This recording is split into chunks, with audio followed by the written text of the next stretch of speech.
Netflix has been notoriously stingy with its data. Even directors and showrunners have had a hard time gauging if what they'd put out into the world was reaching its intended audience. With the advent of the Netflix Top 10, though, we can now get at least one little peek behind the curtain.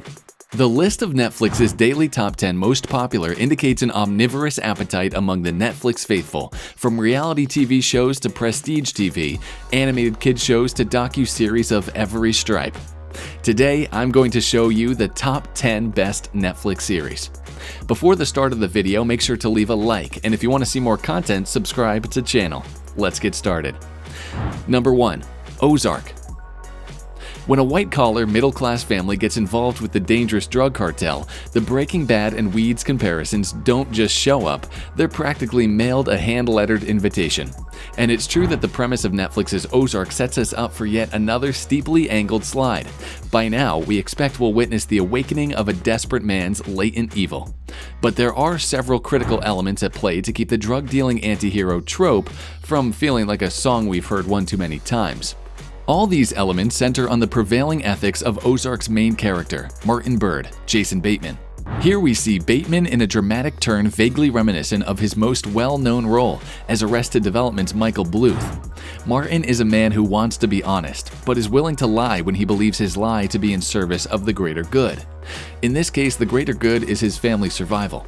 Marty, a financial planner, starts out in the right place at the right time when he stumbles into the opportunity to launder money for, as he endearingly insists on reminding everyone, the second most powerful group of Mexican drug runners. His devotion to the numbers and pragmatic stoic resourcefulness are what make him stand out as a special candidate to the cartel's charismatic and convincingly terrifying Chicago liaison, Del Esai Morales. But Ozark is pinned up by a buoyant implication. Number 2. Archive 81. The hit podcast is now a TV series about an archivist, some videotapes, a missing director, and a demonic cult. Mamoudou Athie stars as Dan Turner, who's paid a large sum of money to restore footage recorded by grad student Melody Pendras. Dina Shahabi, who was living in a mysterious New York building for a research project. The mystery unfolds over the course of 8 episodes, all of which dropped on January 14th, as the videos get increasingly strange and personal for Dan. Number 3. Too Hot to Handle.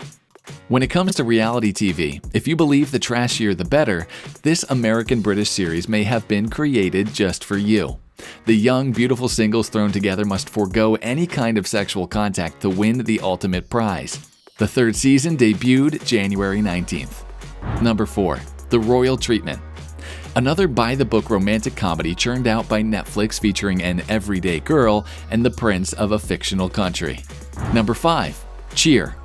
Directed and executive produced by Greg Whiteley from fellow sports series Last Chance U, this docuseries follows the cheer squad of 14-time NCAA national champions, Navarro College.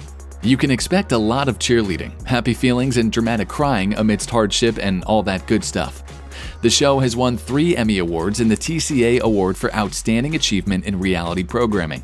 Rachita Vasandani. Number 6. Cobra Kai.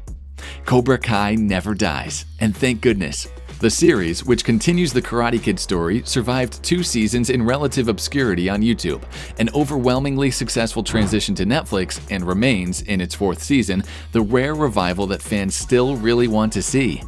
The secret to the show's success is its loving embrace of its source material, warts and all.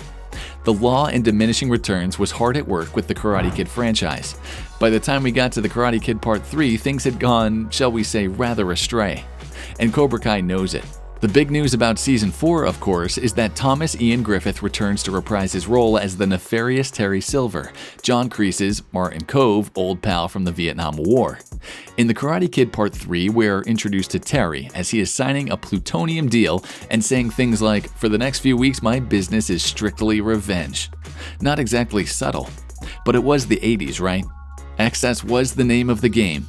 Now Terry is living in a modern oceanfront mansion, drinking expensive wine, eating tofu, and practicing mindfulness. Kreese wants to pull him back into the dojo. Number 7. Annabelle Creation. At almost 2 hours, Annabelle Creation is far too long for a cheapo spin-off horror flick. It's as if screenwriter Gary Dauberman stuffed the script with every single idea for one of these set pieces, and director David F. Sandberg decided to keep every one of them without any care for pacing and storytelling rhythm. Sandberg is a stylish horror director with a unique vision.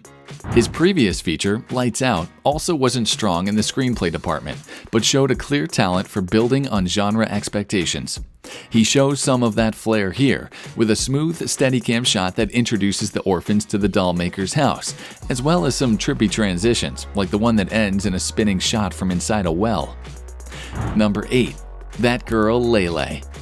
Struggling in middle school and need an avatar? There's an app for that. Or at least with a little magic, your hype girl, Lele, played by That Girl Lele, from your phone can come to life and help you deal with the struggles of adolescence. Stand-up comic David A. Arnold, Fuller House, created the show for Nickelodeon last year. Number 9. The Witcher.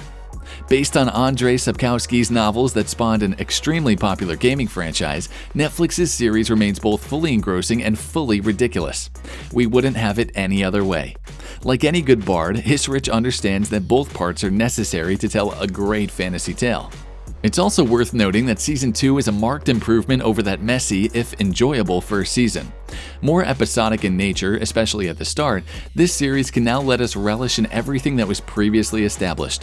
That means Geralt traveling with Ciri, the child of surprise whose powers and lineage become more surprising by the day, mourning what he believes is the death of Yennefer, Anya Chalotra, and meeting up with more Witchers at their stronghold in Kaer Morhen, including Geralt's mentor, Vesemir, Kim Bodnia. Number 10. Cocomelon. The massively popular YouTube channel is now a Netflix show, sure to worm its way into the brains of kids and parents everywhere. The 3D animated nursery and kids songs have already been streamed billions of times online and has consistently popped in and out of Netflix's most popular lineup for more than a year.